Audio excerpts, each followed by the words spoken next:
Hello guys, आज हम discuss करेंगे क्लास 12 का यूनिट सेकंड में उसका पार्ट सेकंड, जिसमें हमारे पास आता है compatible multimedia file formats for web pages. तो हमने अपने पिछले पार्ट में हमने कुछ फॉर्मेट्स के बारे में बात करी थी, इमेजेस हो गए, वीडियोस होगी, पिक्चर्स हो गई।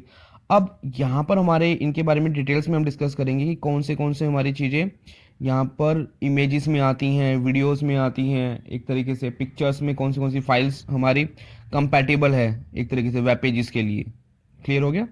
तो हम यहाँ से हम स्टार्ट करते हैं। तो हमारा पहला टॉपिक है आज का इमेजेस। तो इमेजेस है क्या? A single still video image, जो एक सिंगल स्टिल वीडियो जो इमेज होती है कि हम एक नॉर्मल जो हमारी एक सिंगल जो पिक होती है एक तरीके से, whether created by a drawing or paint program or scanned from a book or grabbed with a video camera। तो चाहे तो वो ड्राइंग के द्वारा बनाई गई हो, पेंट प्रोग्राम के द्वारा बनाई गई हो, स्कैन करके बुक से स्कैन करके बनाई गई हो, या आपने वीडियो कैमरा के साथ ग्रैब की हो, can be stored in any of a wide variety of file formats. तो हम उसको किसी भी फाइल फॉर्मेट्स में, बहुत सारी वाइड वैरायटी आती है फाइल फॉर्मेट्स की, उसमें हम उसको स्टोर कर लेते हैं। Clear? The data will be stored in A raster और ए वेक्टर फाइल फॉर्मेट। जो भी मेरा डाटा स्टोर होता है वो रास्टर या वेक्टर फाइल फॉर्मेट में स्टोर होता है यहाँ पर। अब रास्टर इमेज क्या होती है? तो रास्टर इमेज एक वो इमेज है जो कि आप एक फ़ोन से आप क्लिक करते हैं, कैमरे से आप क्लिक करते हैं, वो हमारी कौन सी होती है एक तरीके से? Raster image. तो raster image one compose on a field of pixels. इसमें पिक्सल्स होते हैं, जितना जूम करोगे उतनी फोटो आपको फटी हुई दिखाई देंगी एक तरीके से। ठीक है। और जो वेक्टर इमेज होती है वो हमारे जो हम ड्राइंग क्रिएट करते हैं, जो हमारे कैड प्रोग्राम्स होते हैं, कंप्यूटर एडिट डिज़ाइंस के जो हम प्रोग्राम करते हैं, उसमें पिक्सल्स नहीं होते। ठीक है। उसमें हमारे एक तरह से कर्व्स होती हैं, शेड्स होती हैं, करेक्टर्स होते हैं इसके अंदर। तो हमारी कैसी होती है? हमारी वेक्टर इमेज होती है वो। जो रास्टर फॉर्मेट जो होते हैं वो टू कैटेगरीज में तोड़े गए हैं, सेपरेट किए गए हैं। एक होता है हमारा लॉजी फॉर्मेट्स, ठीक है, जिसमें रेजोल्यूशंस होती है। ठीक है। दूसरा होता है हमारा एक तरीके से लॉसलेस। ठीक है। इसके अंदर अगर मैं बात करूँ, अगर मैं कोई भी जिप फाइल होती है जो लॉसलेस इमेज है, उसको मैं जेपीजी में कन्वर्ट करता हूँ तो हमारी कुछ इन्फॉर्मेशन लॉस हो जाती है। लेकिन अगर मैं वही एक तरह से लॉसी फॉर्मेट की बात करता हूँ, ठीक, तो वो इतनी ज़्यादा इन्फॉर्मेशन लूज नहीं करता। तो एग्जांपल के तौर पे जैसे आप कोई पिक्चर क्लिक करते हैं तो उसको आप व्हाट्सएप करते हैं तो थोड़ा साइज़ में तो फ़र्क आता ही है, लेकिन उसमें थोड़ी क्लैरिटी में इतना फ़र्क आपको नज़र नहीं आता, इतना देखने को नहीं मिलता। लेकिन आप अगर लॉसलेस की बात करेंगे तो उसमें देखने को मिलेगा। अब हम यहाँ पर कुछ अलग अलग टाइप की इमेजेस फॉर्मेट्स हैं, यहाँ पर हम अलग अलग फाइल्स हैं उनके बारे में डिस्कस कर सकते हैं। पहला आता है हमारा जिफ, जो कि एक तरीके से ग्राफिक इंटरचेंज फॉर्मेट होता है। यह जो फॉर्मेट होता है ये कंप्यूटर सर्वर के द्वारा पॉपुलराइज किया गया था। यह एक तरीके से 256 कलर 8 बिट इमेजेस होती है। लॉसलेस कंप्रेशन टेक्निक इसमें इस्तेमाल होती है और ये बहुत सारी ग्राफिक प्रोग्राम्स में ये रन हो जाती है, ओपन हो जाती है, जैसे हमारे पास एक्सवी, एलवी और फोटोशॉप हो गया। उसके बाद आता है हमारा जेपीजे, जेपीईजे और जे फिफ करके। जेपीजे क्या होता है? जॉइंट फोटोग्राफिक एक्सपर्ट ग्रुप होता है।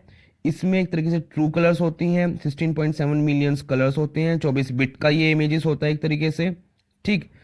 इस फाइल में हम एक तरीके से क्वालिटी को डिग्रेड कर सकते हैं एक तरीके से। डिग्रेडेशन इतनी नोटिसेबल इसमें नहीं होती, जैसे मैंने आपको इमेज फाइल में मैंने बताया, इसमें इतनी नोटिसेबल नहीं होती। ठीक। उसके बाद हम यहाँ पर नेक्स्ट इमेजेस के बारे में बात करेंगे, जो कि आता है मेरा ps.eps.epsi पोस्टस्क्रिप्ट। पीएस का मतलब होता है पोस्टस्क्रिप्ट और ईपीएस का मतलब होता है एनकैप्सुलेटेड पोस्टस्क्रिप्ट, और हमारा ईपीएसआई होता है encapsulated PostScript with preview image. ये सारी की सारी हमारी वेक्टर ग्राफिक फाइल्स फॉर्मेट्स होती हैं। ठीक। They are mainly use to store printed and printable document और are in wide spread use. तो हमारे प्रिंटेड डॉक्यूमेंट के लिए इसको इस्तेमाल करा जाता है। उसके बाद आता है मेरा पीडीएफ, पोर्टेबल डॉक्यूमेंट फॉर्मेट, जिसको एडोब एक्रोबैट के द्वारा क्रिएट किया गया था। ये एक तरीके से हमारा इन्हेंसमेंट होता है पोस्टस्क्रिप्ट लैंग्वेज का। पीडीएफ फाइल में टेक्स्ट होता है, पेज लेआउट इन्फॉर्मेशन होती है। ठीक है। और इसमें काफ़ी ज़्यादा www के फीचर्स जैसे इमेजेस हो गया, लिंक्स हो गया, हेडी रेफरेंस हो गया, ये इसमें काफ़ी ज़्यादा यूज़ होते हैं। पीडीएफ फाइल हमें एक तरीके से एडोब एक्रोबैट सॉफ्टवेयर के द्वारा यूज़ किया जाता है इसको। उसके बाद आती है हमारी टिफ फाइल्स हमारी होती है, जिसको हम टैग्ड इमेज फाइल फॉर्मेट बोलते हैं। ये एक तरीके से अनकम्प्रेस्ड टू कलर इमेजेस इसको माना जाता है। ये इसमें हम टिप फाइल, आपने देखा भी होगा कुछ ग्राफिक्स फाइल्स होती हैं, ये आपकी एक्सवी, लिवी और फोटोशॉप में भी ये भी इस्तेमाल होती है एक तरीके से, ठीक है, इसकी क्लैरिटी अच्छी होती है। उसके बाद आता है TGA, जिसको आप बोलते हैं टारगा फाइल्स। ये टिप फाइल की तरह भी होती है, ये भी एक तरीके से अनकम्प्रेस्ड ट्रू कलर इमेजेस होती हैं, ये भी सेम तरीके से टिप फाइल की तरह ही काम करती है। इसके अंदर भी एक्सवी, एलवी और फोटोशॉप में इसको देखा गया है। फिर आती है हमारी पिक्ट फाइल। पिक्ट फाइल एक तरीके से standard Macintosh image file format होता है। ये रास्टर इमेज भी हो सकती है और वेक्टर इमेज भी हो सकती है, डिपेंड करता है प्रोग्राम पे जिसके द्वारा ये फाइल क्रिएट करी गई। मोस्ट मैकिंटोश एप्लीकेशंस इसमें इसके द्वारा ओपन होती हैं एक तरीके से यहाँ पर, ठीक है। उसके बाद हम बढ़ते हैं अपने आगे की तरफ। हमारे पास आता है बिम्प, BMP, जो कि एक तरीके से विंडोज़ बिटमैप फाइल्स होती हैं। ये 8 बिट कलर इमेजेस होती हैं, ठीक है। ये काफ़ी ज़्यादा प्रोग्राम्स में इसको इस्तेमाल करा जाता है, जैसे कि आपका पेंट ब्रश हो गया, जो पेंट की जो फाइल होती है वो BMP फाइल फॉर्मेट में स्टोर होती है एक तरीके से।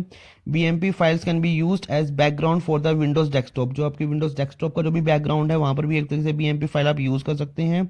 फिर आता है आपका .pcx, जो कि एक तरीके से जेड सॉफ्ट पेंट फाइल होती है। PCX आपकी विंडोज़ पेंट ब्रश की तरह ही इस्तेमाल करी जाती है।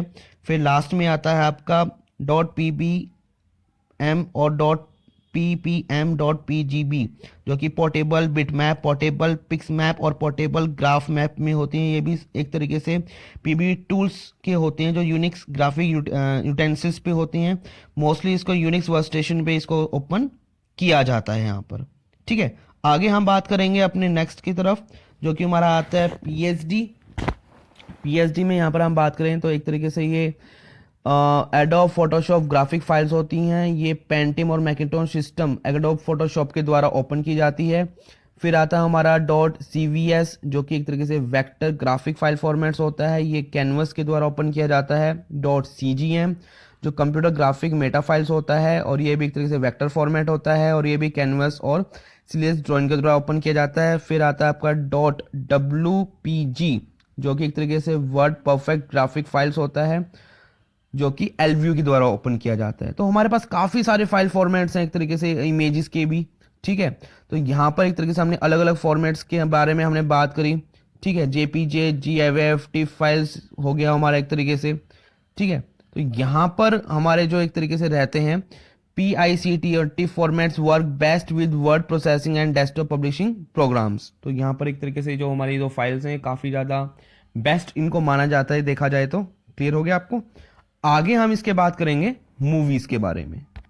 यहाँ पर मूवीज़ में क्या कहता है कि भाई जो मूवीज़ होती हैं वो स्टिल इमेजेस की एक सीरीज़ होती है, ठीक है। इसके अंदर हम एक तरीके से ऑडियो इंफॉर्मेशन एम्बेड होती है, ठीक। यहाँ पर ये एक तरीके से सिंगल प्लेबल फाइल की तरह ये काम करती है। MPG और क्विक टाइम खासतौर पर दो ऐसे कॉमनली एनकाउंटर्ड मूवी फॉर्मेट्स है जो आपको इंटरनेट पर देखने को मिलते हैं। उसके अलावा भी आजकल बहुत सारे ऐसे फॉर्मेट्स हैं जो आपको देखने को मिलते हैं इंटरनेट पर।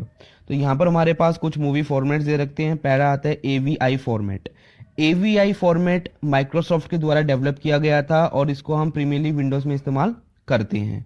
ये एक तरीके से कंप्रेस्ड मूवी फॉर्मेट होता है, ठीक है, जो एक ही तरीके से हमारा मीडिया प्लेयर में हम इसको इस्तेमाल कर सकते हैं। और Xadmin, जो कि यूनिक्स वर्क स्टेशन पर इसको इस्तेमाल कर सकते हैं। दूसरा आता है मेरा .flc.fli। इसको हम एक तरीके से ऑटोडेस्क फ्लिक मूवी बोलते हैं। ये एक तरीके से रो अनकम्प्रेस्ड सीरीज ऑफ फ्रेम का एक फाइल होती है। ये दूसरे फॉर्मेट के कंपैरिजन में काफ़ी ज़्यादा स्पेस लेता है, लेकिन इसकी क्वालिटी काफ़ी ज़्यादा अच्छी मानी जाती है। तो इसको भी हम एक तरीके से मीडिया प्लेयर में विंडोज़ के साथ इस्तेमाल कर सकते हैं। तीसरा आता है मेरा मूव, जो या .qt के बारे में बात करें, ये ऐसे फाइल एक्सटेंशंस होते हैं जो कि आपके एप्पल क्विक टाइम मूवी में इस्तेमाल होता है। इसकी जो क्विक टाइम वीडियो फाइल्स होती है, उसकी जो एप्लीकेशन होती है, इसके अंदर हमारे पास simple text, WordPerfect, Microsoft Word इसके अंदर देखने को हमें मिलता है। यहाँ पर हमारे पास flat and QuickTime video clips भी होती है, जो कि हम किस पर देख सकते हैं, एक तरीके से यूनिक्स वर्क स्टेशन, जो हमारा Xadmin होता है, यूनिक्स वर्क स्टेशन के साथ इसको हम देख सकते हैं। या फिर हम मीडिया प्लेयर में देख सकते हैं, जो कि किसके ऊपर हो, हमारा IBM कंपैटिबल पर्सनल कंप्यूटर के साथ हो। उसके बाद आता है हमारा dot M P G files. ये आपने बहुत नॉर्मली फाइल्स आपने देखी ही होंगी। ये एक तरीके से मूविंग पिक्चर एक्सपर्ट ग्रुप, एक तरीके से जिसको कहा जाता है, मोशन पिक्चर एक्सपर्ट ग्रुप। ये एक तरीके से यहाँ पर हमारा वीडियो कंप्रेशन होता है। इसको universal protocol for creating and displaying time coded data created by the motion picture expert group के द्वारा किया गया था। ठीक है, ये जो हमारी एमपीजी फाइल्स होती हैं काफ़ी ज़्यादा हमारे पर्सनल कंप्यूटर्स में जो कंपैटिबल होता है, मैकिनटोश में इसको इस्तेमाल कर सकते हैं, वर्कस्टेशन यूनिक्स वर्कस्टेशन में हम इसको इस्तेमाल कर सकते हैं। ठीक है, उसके बाद हम बात करेंगे साउंड की। साउंड होता क्या है?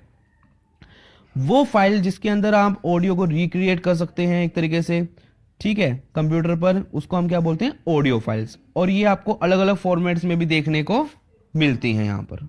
जैसे कि हमारे इमेजेस फॉर्मेट्स होते थे ना, वेक्टर हो गया और एक तरीके से हमारा रास्टर हो गया एक तरीके से, ऐसे ही यहाँ पर हमारे पास साउंड में भी हमारे दो टाइप के हम साउंड फॉर्मेट्स हम इस्तेमाल कर सकते हैं। एक हमारा एक तरीके से साउंड फाइल कह सकते हैं, जैसे रेस्टर इमेजेस की तरह ही होता है। एक हमारा होता है म्यूजिक फाइल।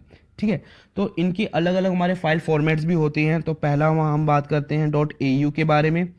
au एक तरीके से ऑडियो साउंड फाइल नेटिव होता है टू सन वर्कस्टेशन के द्वारा ये au फाइल क्रिएट हुआ था। It is a playable by W प्लानी। ठीक है, तो विंडो मीडिया प्लेयर के द्वारा इसको हम प्ले कर सकते हैं पेंटियम कंप्यूटर्स पर, या हम इसको नेटस्केप एक au प्लेयर होता है उस पर भी हम इसको प्ले कर सकते हैं यहाँ पर। फिर आता है .iff जो एक तरीके से हमारा साउंड फाइल प्लेएबल होता है। ये भी पेंटियम कंप्यूटर पे हम विंडो मीडिया प्लेयर के साथ प्ले कर सकते हैं और यूनिक्स पे XNM के साथ इसको प्ले कर सकते हैं। उसके बाद हमारी और भी फाइल्स आती हैं साउंड की। मिड फाइल हो गई हमारी। ठीक है, मीडी फाइल्स हम एक तरीके से विंडोज़ मीडी सिक्वेंशनर के साथ हम प्ले कर सकते हैं। ये एक तरीके से म्यूजिक फाइल्स होती है। ठीक है, जो एक तरीके से मीडी स्टैंडर्ड होता है, मीडिया प्लेयर पे हम इसको प्ले कर सकते हैं। मोड फाइल होगी। मोड फाइल भी एक म्यूजिक फाइल फॉर्मेट होता है। ये एक तरीके से कमांड्रो एमिगा ओरिजिनली हुआ था के द्वारा बनाई गई थी, बट नाउ ये पॉपुलर है एक तरीके से IBM कंपैटिबल कंप्यूटर के साथ ही काफ़ी ज़्यादा पॉपुलर मानी जाती है। फिर आता है हमारा .qt जो क्विक टाइम मूवी होती है। इसमें सिर्फ साउंड होती है, कोई वीडियो नहीं होता। ठीक है, कोई भी एक तरीके से हमारा क्विक टाइम के साथ प्ले होता है तो कैन वो भी हमें QT साउंड फाइल्स प्ले कर सकता है। फिर आता है हमारा .snd। ये भी हमारे तरीके से मैकिनटोश क्लिकेबल साउंड फॉर्मेट होता है। इसको भी हम एक तरीके से मैकिनटोश या पेंटियम कंप्यूटर के साथ प्ले कर सकते हैं। वॉक फाइल आती है जो कि हमारी क्रिएटिव लैब के द्वारा काफ़ी ज़्यादा पॉपुलराइज हुई गई थी। ये भी एक तरीके से साउंड फाइल होती है, जैसे कि हमारी वेव फाइल होती है। इसको भी हम पेंटियम कंप्यूटर्स पे विंडो मीडिया प्लेयर पे प्ले कर सकते हैं। उसके बाद आता है .wav। ठीक है, ये भी एक तरीके से हमारा Microsoft native audio sound formats होता है। वेव फाइल में हमारी 8 बिट और 16 बिट की साउंड आती है। मोनो स्टीरियो इसके अंदर होता है, स्टीरियो साउंड्स होते हैं। ये भी हम पेंटियम कंप्यूटर के साथ विंडो मीडिया प्लेयर के साथ हम इसको प्ले कर सकते हैं हमारा। ठीक है, तो हमारे बहुत सारी ऐसे फाइल्स होती हैं म्यूज़िक की भी। लास्ट में हम बात करेंगे मल्टीमीडिया ऑन द वेब। तो वेब पे मल्टीमीडिया एक तरीके से कैसे काम करता है। तो पहले क्या होता था कि जब हमारा कोई ब्राउज़र होता है, जब भी हम मल्टीमीडिया ओपन करते हैं तो उसके लिए ब्राउज़र की जरूरत होती है। ठीक है, तो पहले ब्राउज़र इतने कंपैटिबल नहीं थे कि वो मल्टीमीडिया फाइल्स को ले सके। ठीक है, तो हर एक जब भी हमें कोई फाइल अपलोड करनी पड़ती थी ब्राउज़र्स पर, तो उसके लिए काफ़ी ज़्यादा हमें ड्राइवर्स की जरूरत पड़ती थी। एक तरीके से आपके पास फ्लैश प्लेयर होना चाहिए, विंडो मीडिया प्लेयर होना चाहिए। ठीक है, तो काफ़ी हमें दिक्कतों का सामना करना पड़ता था। बट आजकल क्या होता है, ब्राउज़र में हमें सारी चीज़ें पहले से मिलती हैं। ठीक है, तो हम कोई भी फाइल फॉर्मेट है उसको हम अलग अपने तरीके से उसको अपलोड कर सकते हैं। वहाँ पर हमें काफ़ी ज़्यादा एक्सटेंशंस हमें दे रखे होते हैं जिसको हम एक तरीके से ऐड कर सकते हैं यहाँ पर। तो हेल्पर्स प्रोग्राम्स हमें पहले से गिवन होते हैं। आजकल यहाँ पर लिखा भी हुआ है, helper applications are programs which are stand on their own but they are refer to within the www browser to enhance its capability to display multimedia file formats. ठीक है, normally you must tell your browser which programs to use for which file format encountered। तो अभी सिर्फ आपको extension add करो, उस तरीके से आप कर सकते हो। Since Netscape Navigator is the most popular www browser for most computer platform, तो एक तरीके से Netscape Navigator काफ़ी ज़्यादा पॉपुलर ब्राउज़र है। ठीक है, आज देखा जाए तो क्रोम भी बहुत ज़्यादा पॉपुलर है। यहाँ पर हम मोस्टली जो भी काम करते हैं क्रोम पे करते हैं। ठीक है, it's matter of setting and using helper application is to be describe below. तो यहाँ पर हमें नीचे एक तरीके से नेटस्केप की चीज़ें बताई गई हैं, तो हम थोड़ा बहुत इसको भी देख लेते हैं फटाफट। तो नेटस्केप क्या होता है, ये एक तरीके से मैकिनटोश के लिए और IBM कंपैटिबल कंप्यूटर्स के लिए बनाया गया था ताकि वो ऑटोमेटिकली रिस्पॉन्ड दे सके कोई सी भी अगर आपकी फाइल फॉर्मेट क्यों ना हो, ठीक है, तो उसके लिए आपको क्या करना पड़ता था, ऑप्शन मेन्यू को आपको क्लिक करना पड़ता था, वहाँ पर आपका प्रेफरेंस सेलेक्ट करना पड़ता था, सिलेक्शन बॉक्स पे आपको बहुत सारी चीज़ें होती थी, वहाँ पर आपको हेल्पर एप्लीकेशंस आपको नज़र आती थी, ठीक है, तो जो से भी आपके फाइल फॉर्मेट्स हो तो आप वहाँ से आप उसकी हेल्प ले सकते थे, ठीक है, वहाँ पर आपको काफ़ी ज़्यादा रेडियो बटन दे सकते थे, जिस रेडियो बटन पे आप क्लिक करोगे उसका एक तरीके से उसमें एक्सटेंशन या उसकी हेल्प पर एप्लीकेशन उसमें लोड हो जाएगी, ठीक है, सेव लॉन्च हेल्पर एप्लीकेशंस, और वो आप इस्तेमाल कर सकते हैं। तो बहुत ही इजी है आजकल के टाइम पे हम वेब के अंदर एप्लीकेशंस मल्टीमीडिया को यूज़ करना, ठीक है। तो बहुत ही जल्द हम इसके नेक्स्ट पार्ट में भी हम बात करेंगे, और आज के लिए सिर्फ इतना ही। और जाने से पहले वीडियो को लाइक और सब्सक्राइब करना ना भूलें।